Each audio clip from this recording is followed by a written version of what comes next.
pagat në këtë rast të cilat janë përmendur në deklaratën e djetë, padyshim që janë shumë të larta, mirë po po e cekim varet se në çfarë gara, në çfarë kompeticione marrësh pjesë si ekip. Unë mund të flas për ekipin tim, si paga kaq të larta nuk kemi, kështu që për raste tjera nuk e di se çka mund të shtojmë. Nëse dojmë me ngritë basketbollin ose në kriterin e basketbollit nivelin, padyshim që emrat që janë pak më serioz me CV pak më të lartë, është problem t'i bindesh edhe t'i morrësh në ekip.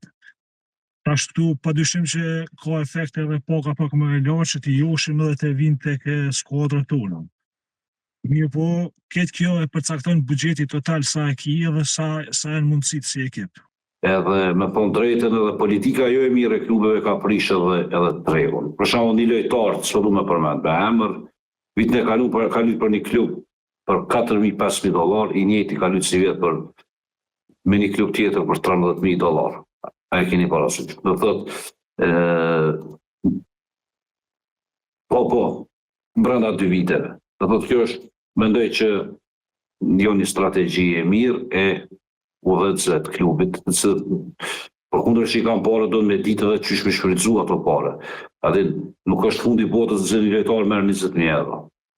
Po do të me ditë se çka po fiton edhe ku po shkon ti me ato parë. Për shkak ki skuadra